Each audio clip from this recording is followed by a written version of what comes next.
Bahwa takdir kita ada perbedaan itu ya wajar, tapi bahwa definisi itu nyata. Tadi beliau menyebut termasuk satu saudara atau satu komunitas dengan makhluk-makhluk Allah yang lain. Pernah suatu saat Nabi memuji ada seorang nakal itu diterima tobatnya Allah karena di jalan ketemu anjing, kemudian ngasih minum anjing itu dan Allah mengampuni. Meskipun secara hukum usul fikih tidak bisa digeneralisir. Misalnya kalau minumin anjing satu surga, kalau 100 tambah surga. Nanti lupa minumin manusia gara-gara kebanyakan minumin anjing. Gitu. Tapi apapun itu faktanya ada cerita di hadis seperti itu. Kemudian menyangkut komunitas internasional yang beberapa diantaranya tentu beda agama, beda keyakinan. Saya mau membacakan cerita di kitab Ar-Risalah Al-Qushairiyah. Jadi saya hanya membantu referensi-referensi yang diajarkan guru-guru kita. Ar-Risalah Al-Qushairiyah adalah kitab kesayangan Mbah Maimun karena dulu Mbah beliau dapat ijazah dari Sayyid Umar Sato, kakaknya Sayyid Abi Bakar Sato yang punya kitab I'anatul Talibin. Dan kitab itu dibawa ke Indonesia sampai ke saya sebagai murid beliau. Di antara yang disebut dalam Ar-Risalah Al-Qushairiyah ini Thariqatu Ahlil Ilm, kitab Ar-Risalah Al-Qushairiyah itu. Saya baca nasnya atau ibaratnya atau teksnya. Sami'tu ba'dal ulama yaqulu istadhafa majusiyun Ibrahim al-Khalil alaihi salam faqala bisyarti an tuslima. Famarral majusiyu fa'awhallahu ta'ala ilaihi mundu khamsina sanatan nut'imuhu ala kufri. Falau nawaltahu lukmatan min ghairi antu talibahu bitahyiri dini. Famado Ibrahim alaihissalam ala asari hatta adrukahu wa atadharu ilaihi fasalau anis sabab fadhakara lahu dzalik fa aslamal majusiyu. Jadi suatu saat Nabi Ibrahim itu kan terkenal Abu Duyuf, orang yang mesti menservis tamu-tamu itu. Kita tahu dulu itu tidak ada warung, tidak ada hotel, tidak ada, ya pokoknya tidak ada mall. Sehingga kalau orang pergi itu kelaparan betul. Orang kaya pun kelaparan karena melewati padang pasir itu. Kalau sekarang kan orang mau sowan kiai makan dulu. Karena takutnya di rumah kiai kan makan sungkan. Jadi makan dulu nanti di kiainya tinggal pura-pura makan. Kalau dulu memang makan nih tamu itu wajib betul. Kalau enggak ya kelaparan betul tamu. Sehingga cerita suatu saat di antara tamu itu berakidah, berfaham majusi. Atau beragama majusi lah gampangannya itu. Terus Nabi Ibrahim nggak mau, saya mau ngasih makan syaratnya Anda harus Islam.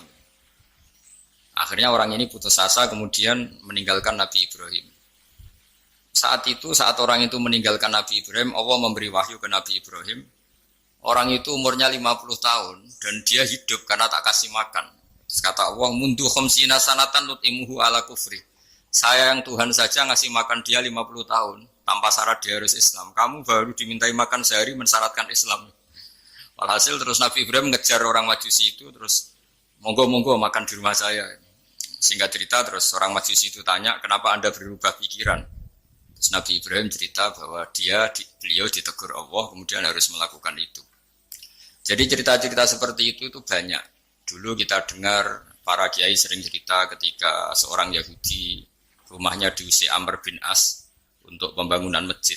Ketika lapor ke Sayyidina Umar, masjid itu yang mengambil tanahnya orang Yahudi harus dikembalikan ke orang Yahudi. Dulu guru-guru kita juga sering cerita Sayyidina Ali itu pedangnya dicuri sama orang Yahudi. Ketika ketemu di pasar atau di jalan, kemudian Sayyidina Ali yakin itu pedangnya, dilaporkan ke Qadhi Syurah. Setelah itu Sayyidina Ali diminta buktinya apa, saksinya siapa kalau itu pedang Anda. Saksinya Hasan dan Husain. Tapi kata hakim, Said Hasan Husain itu keluarga Anda, tidak sah jadi saksi. Zaman itu Sayyidina Ali masih berargumentasi, waqad qala Rasulullah sallallahu alaihi wasallam Hasanun wa Husainun sayyidah syababi ahlil jannah. Tapi kata Imam Sureh, tetap standar saksi itu tidak boleh dari keluarga. Singkat cerita, qadhinya itu pakai standar hukum usul fikih, al-qaulu qaulu sahibil yad. Yang dibenarkan adalah yang sekarang megang barang itu. Ketika nggak ada saksi, al-musaddaq yang dibenarkan al-qaulu qaulu sahibiliyat, yang dibenarkan ya yang megang barang itu. Singkat cerita dimenangkan oleh orang Yahudi tadi. Setelah dimenangkan, Sayyidina Ali agak kecewa masa seorang Amiril Mukminin sidang di pengadilan negeri kalah. Tapi orang Yahudi tadi akhirnya insaf, sadar sampai masuk Islam, sampai beliau ngendikan Bihada taqumus sama wal ard. Karena ini langit dan bumi berdiri karena keadilan itu. Jadi ini cerita-cerita referensi yang bisa menolong teman-teman siapapun berkomunitas internasional.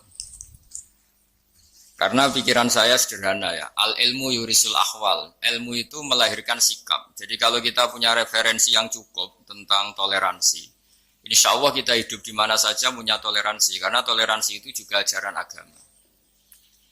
Di antara yang diceritakan para guru-guru kita adalah ketika Nabi mau dibunuh oleh orang namanya Daksur atau Duksur siapa, enggak tahu KTP-nya saya. Kiai-kiai kalau baca Daksur.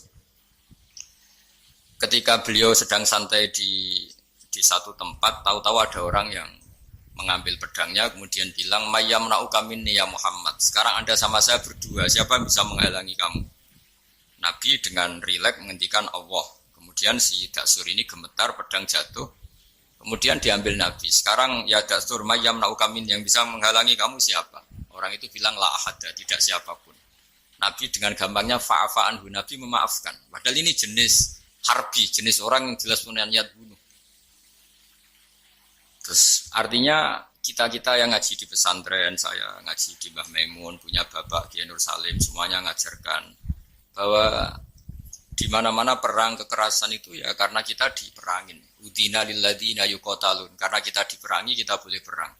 Qatilul ladzina yuqatilunakum. Jadi yang boleh kita perangi ya zaman kayak kita dulu dijajah Belanda, dijajah Jepang zaman itu. Ketika sudah tidak ada penjajahan ya alasan itu sudah hilang karena mereka tidak merangi kita. Jadi apa ya, perang ya ada konteks rasionalitasnya, damai juga ada konteks rasionalitasnya. Tapi karena kita punya tradisi referensi, teman-teman yang di Jerman tak bantu tadi ada kitab Arisala Al-Qusyairiyah, terus ada beberapa cerita-cerita tadi kayak Daksur. Kalau ayatnya jelas ya, jelas qatilul ladzina yuqatilunakum wa in janahu lisalmi fajnah laha wa tawakkal 'ala Allah.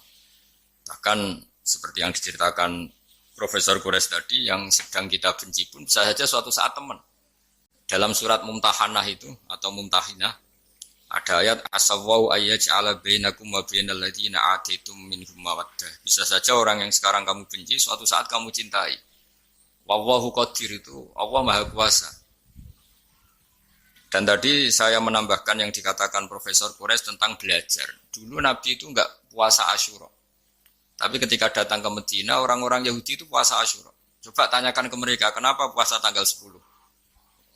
Terus mereka menjawab, Yaumun najawwahu fi Musa, itu hari yang Allah menyelamatkan Nabi Musa.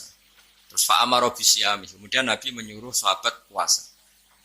Artinya dulu itu segampang itu hidup, itu sesuatu yang baik, apa, ya sudah ditiru. Meskipun kita tahu Nabi itu tentu mustaqil bil istihad, Nabi itu orang yang mandiri. Tapi memberi percontohan kita betapa gampangnya kita seperti itu. Dulu ada seorang Yahudiyah meminta sama Sayyidah Aisyah dan dikasih.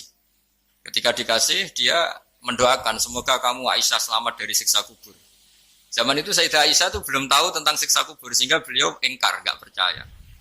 Tapi setelah Rasulullah datang dan diceritanin Nabi, oh iya siksa kubur itu ada. Dan semenjak itu Nabi selalu istiadah minta perlindungan dari siksa kubur. Jadi dulu di komunitas-komunitas beda agama suatu yang benar ya dibenarkan. Makanya kaidah umum dalam interaksi antar agama itu la tusaddiquhum wa la tukadzibuhum. Ya kamu jangan bilang iya, jangan-jangan enggak, ya jangan bilang tidak, jangan-jangan iya. Jadi aturan ilmunya jelas la tusaddiquhum wa la tukadzibuhum. Ya artinya sesuai referensi ilmu lah kira-kira.